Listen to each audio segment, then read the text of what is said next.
ابراهیم بن ادهم رحمت الله علیه د زمانی بزرگ تیر شوی دی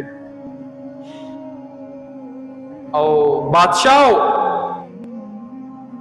بادشاہی کولا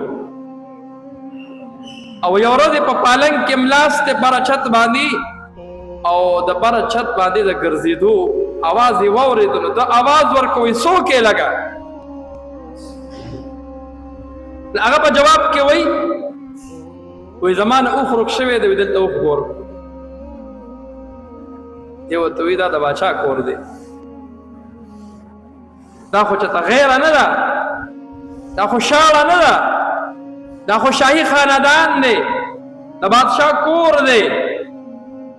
نوکران په لاره ولاړ دي نو ستا اوښ څنګه راغی او چت ته څنګه وختېدو د هغه دا جواب ورکوي چې اوښ دې دننه څنګه راغی او بیا دې چت ته څنګه وختېدو چې ته په چت ګرځې او ته وایې چې زما نه اوښ رک شوی دی نو دلته ستا اوښ څه کوي نو هغه ورته جواب ورکوي چې ښه چې د بادشاہ په کور کې د بادشاہ د کور د چت د پاسه اوښ نشي مونته او نشي راتله نو بادشاہ بیا په تخت په پالنګ باندې الله څنګه ګوري دی بادشاہ ری نو دې په پالنګ ته الله څنګه ملاويږي دا خبره د په زړه باندې تللو وس الله وته هدایت کو سم لارې ته راوستو علما لیکي بار هیڅوک نو دا یو فرشته و بس د طبقه تراله او الله د زندگی بدلوله نو سرزي روز دو پس بیا دې ناشته نو یو بل کس محل کې ګرځي نه دی وته ایمیل مسکه وې زمانه خان رخص زمانه غیان رخص غیان رخص ویلې هغه ګورم نو ته وته تاسو چې به خلک نو غوی په پټو کې ګورا په صحرا کې ګورا نو ته غوی په راضي او د بادشاہ په کور کې ګورې دې په دروازه څنګه راغې د ته نو کران دي د ته چې دنو سکیورټي دا د هر سيزونو دې څنګه رادن نشو نه هو ته خبره چې دلته غویان نشي راتلې ته وته نه شاهي خاندان دي دلته غویان سکی وای نه بادشاہ مکه وره دا خو سرای ده اول جواب کې وای دا خو سرای ده دی وته څنګه سرای ده زما کور دی زما محل دی سرای خو هغه ته وای چې پاره کې مسافر راضي شپکې او سار بیازي نور مسافر راضي شپکې او سار بیازي نو کس وته وای بادشاہ وای دا مخکستانه بادشاہ څوک وی زما پلار وی داغه نه مخکې څوک وی زما نیکه او وی کته مړ شوې نو بادشاہي به ته چای وی زما درسته به بس د بل چای یا به زما د اولاد کې بس څوک ویني ناغه وته جواب کې وی چې بادشاہ خو سرای خو ویل شي دی ته کنه ته خو سرای وای کنه ستا پلارم بادشاہ لاړ پاتې شو نیکه د بادشاہ داغه نه پاتې شو لاړ ته هم بادشاہي نو کو سبا له مرګ راغی دا ته وړې شي نن سره نشي وړې ستانم پاتې په دا خبره د په زړه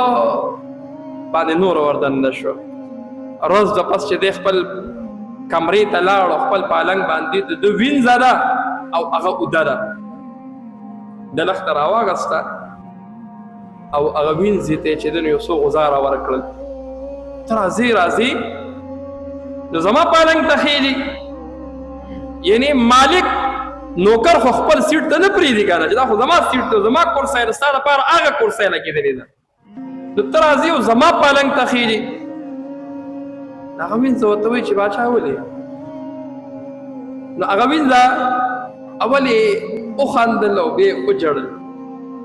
دې تاسو کوي او دې خاندلولې او دې جړلولې نو په جواب کې وته وی خندا په دې راځي چې بادشاہ د شیزونو فلسفاتي دې دومره ناس کې دومره د دې واخل او خوشاله په دې شوم غلط شوم خوشاله په دې شوم چې دا خو دنیا ده د دنیا پالنګ دی د دنیا سيزونه دي او دو درې ګنټې مې په خوب وکړ داغه په بدن کې د دومره لختي والم چې دا څوک په ورځ شپې ودی سار او ماخام په ودی چې د بسحالي وي خفګان په دې راځي بس د زړه د هغې نه بدل شو. دنیا بادشاهي یې پرېښوده، تخت یې پرېښود، هر څه یې پرېښودل، حکومت یې پرېښوده، لاړه د خدای ملنګ شو. علم هم حاصل کو، په زاهدانو کې هم شو، او د زمانې یو لوی بزرګ دی الله جوړ. خپله مزدوري به یې کوله په لاسو باندې، او مخکې به یې خوړله، او ویل به یې وایي دا دنیا پاتې ده. که چېرې د دنیا د بادشاهانو ته دا پته ولګېده چې د زړه سکون او اطمینان دا په دې دنیا کې نه دی، دا د الله په بندګۍ کې دی، دا د الله سره پر راز او نیاز کې دی، وایي دا د دنیا بادشاهان به تورې راوالي او زمانه به دا د زړه سکون اخلي. خو د زړه سکون ګوره څوک د چا راغستی نه شي. موږ ګورو که نه دنیا ځان له څومره جوړو، دنیا کې بنګلې جوړو، ګاډي اخلو، ځمکې اخلو، د ښه عهدو په چکر کې یو،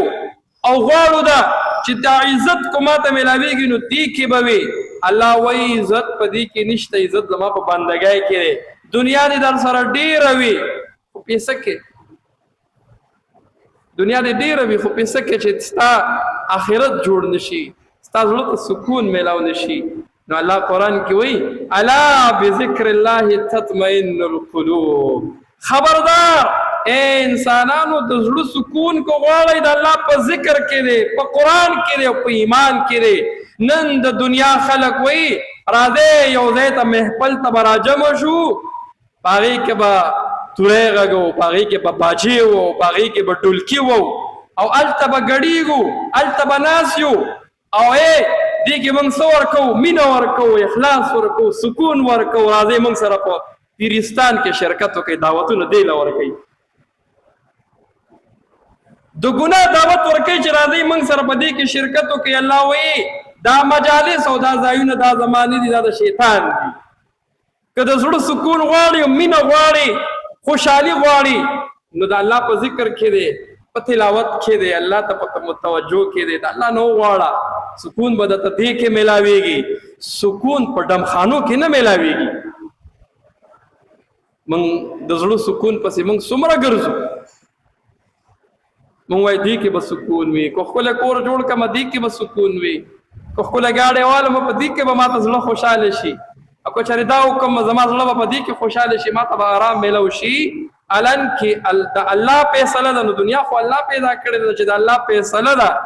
چې سکون ګوره دې کې نشته، دا متاع دی.